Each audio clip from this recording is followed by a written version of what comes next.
जय हिंद साथियों। देखिए, पिछला वीडियो में हम प्रश्नावली 19 बता दिए थे। आज जा रहे हैं बताने प्रश्नावली 20।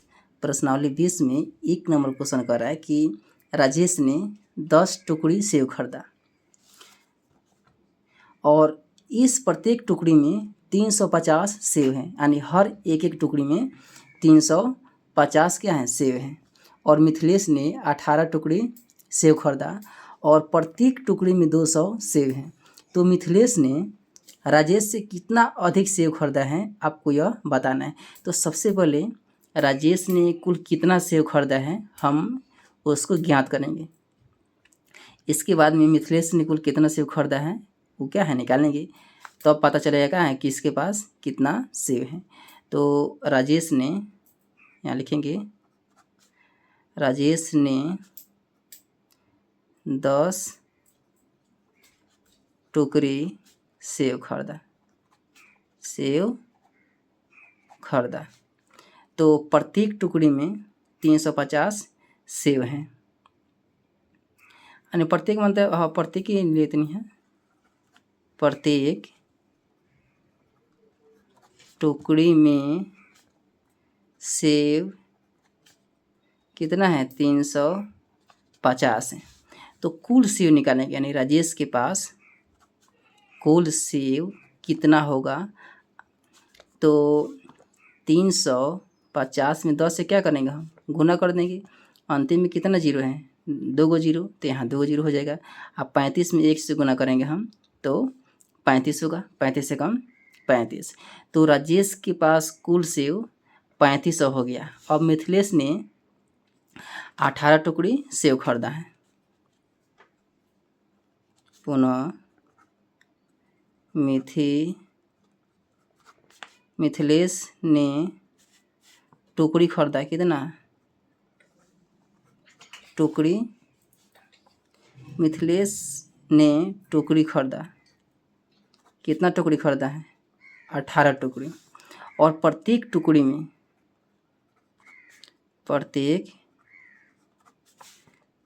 में सेव हैं कितना, तो प्रत्येक टुकड़ी में 200 सेव हैं, यहाँ 200 लिखा जाएगा।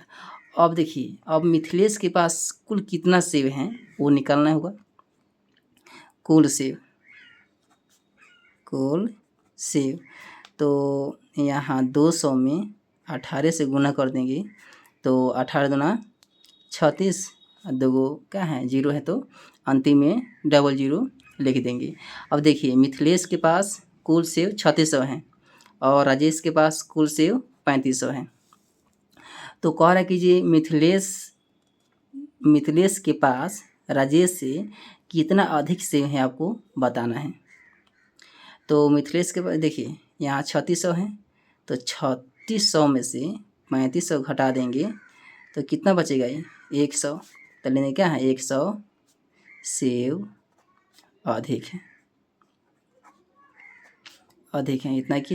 इतना क्या हो जाएगा, आंसर हो जाएगा। 1 के बाद में यहाँ 2 नंबर देखिए।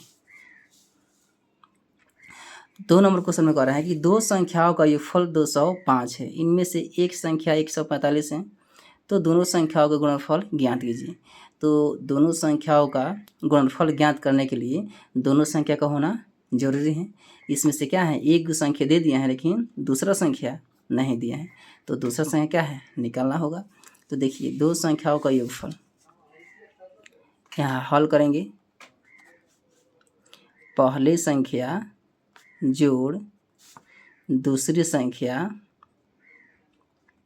बराबर 2 संख्याओं का योगफल दिया कितना है, 205 दिया है, 205। इसमें से एक संख्या 145 दिया है, एक संख्या 145, तो दूसरी संख्या ज्ञात कर लेंगे। दूसरी संख्या मान लेंगे क्या है, x है, यहाँ 250 हो जाएगी। x का मान 250, यहाँ ज्यों का त्यों, लेकिन 145 क्या है प्लस में इधर रहेगा तो एक माइनस में हो जाएगी। x बराबर 10 में से 5 घट जाएगा, यहाँ 5 होगा, 5 में से 4 नहीं, 4 में से 4 0, 2 में से 1 यानी 105। देखिए पहला संख्या जो दिया है 145, तो दूसरी संख्या कितना निकल कर आ गया 105 आ गया। अब करें कि दोनों संख्याओं का गुणनफल कितना होगा। पुनः पहला संख्या गुना दूसरा संख्या। पहला संख्या कितना दिया है 145, दूसरा संख्या 105, गुना कर लीजिए। 145 में 105 से गुना 5 25, हासिल 2 5 चौका 20 20 2 22, 5 का 5 5 2 7, 0 0 0। 145 से कम 145, 5 2 7 5 12, 4 1 5 1, 15,225, 15,225 इसका आंसर हो जाएगा, यानी दोनों संख्याओं का गुणनफल। अब 3 नंबर क्वेश्चन देखिए। 3 नंबर क्वेश्चन कह रहा है कि दो संख्याओं का गुणनफल 1750 है। इसमें है क्या है, गुणनफल दिया हुआ है। तो लिखेंगे 3 नंबर का हल। पहली संख्या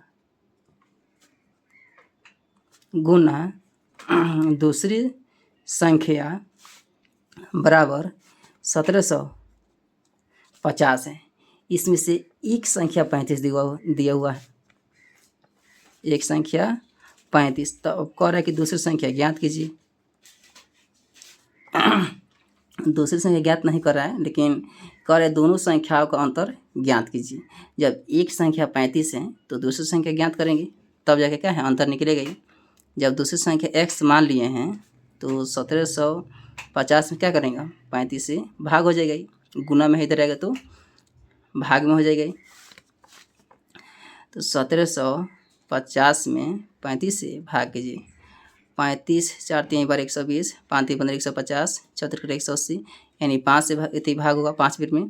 तो 5 5 25, 5 3 15 15 2 17, यानी पूरा कर जाएगा। एगो जीरो 50 आएगा, यानी x का मान कितना आ गया 50। यह है दूसरी संख्या।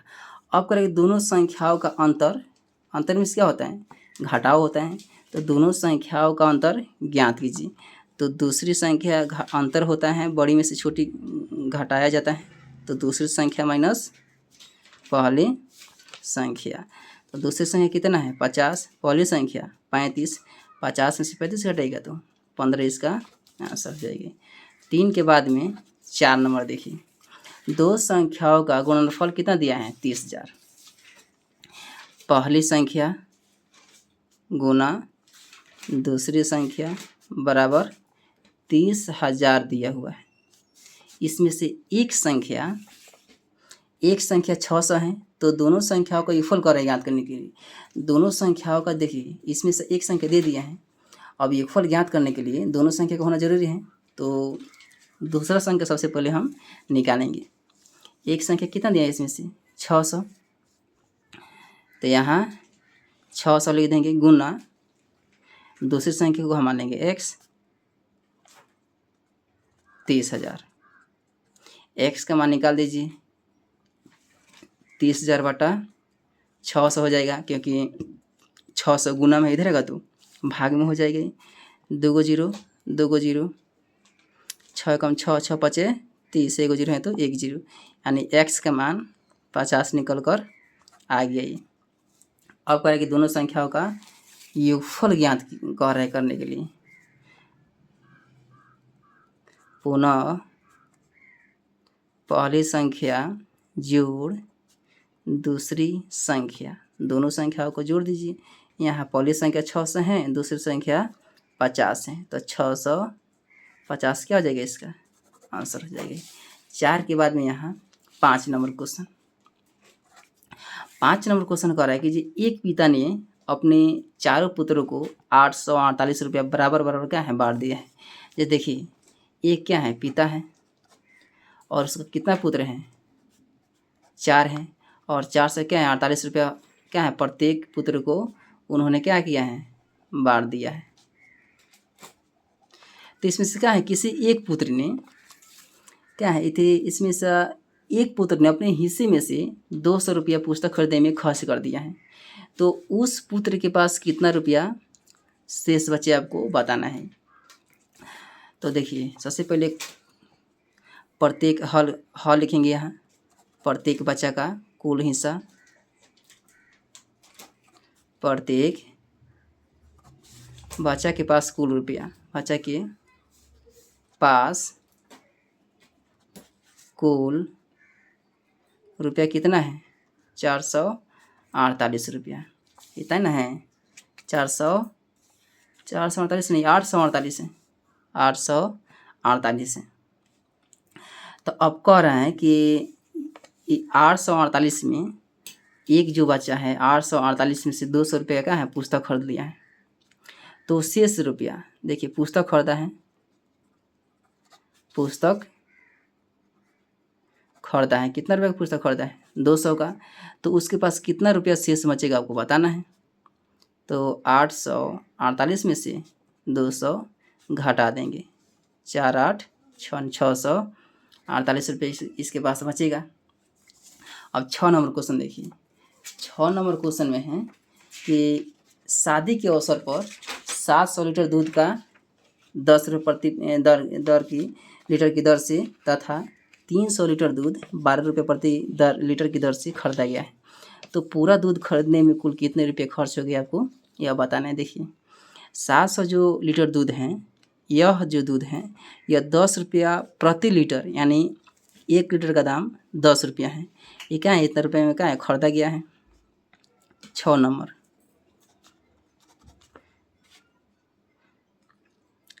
कुल दूध कितना है, 700 है, प्रति लीटर यहाँ लिखेंगे प्रति लीटर कितना रुपये लीटर के हिसाब से देना होगा आपको, यानी 10 रुपये का हिसाब से होगा खरीदा है। तो यहाँ लिखेंगे कुल रुपया, यानी जो 700 जो लीटर दूध हैं तो वह 10 रुपये के हिसाब से खरीदा है, तो उसने कितना रुपया दिया है यह निकालेंगे, यानी कुल रुपया। तो 700 में हम 10 से गुना कर देंगे तो कितना आ जाएगा, 7 एकम 7 और 3 गो 0, यानी 7000 रुपये में क्या है 700 लीटर वह खरीदा है। पुनः उन्होंने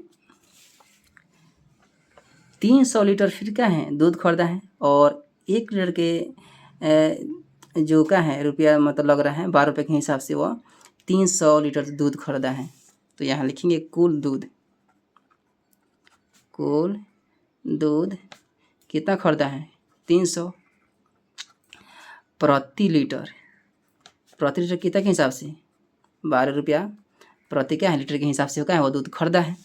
तो कुल रुपया निकाल देंगे, कुल रुपया निकालेंगे तो 300 में 12 से गुना हो जाएगा, बढ़ती हैं 36 00 हो जाएगा, यानी इतना रुपये क्या है 300 लीटर दूध खरीदाया गया है 3600 रुपये में। अब करा कीजिए पूरा दूध खरीदने में कुल कितना रुपया खर्च हो गया आपको बताना है, तो दोनों को जोड़ देंगे हम। कुल खर्च तो 7000 में 3600 क्या करेंगे हम जोड़ देंगे, 7 यानी 00 अंतिम में रहेगा, 70 में 0 में क्या है 6 जोड़ेंगे तो 6 7 3 10, यानी 10,000 6 से क्या है इतना रुपया उन्होंने लगाया है। यह क्या है आपका एक्सरसाइज पर्सनालिटीज ख़त्म हो गया।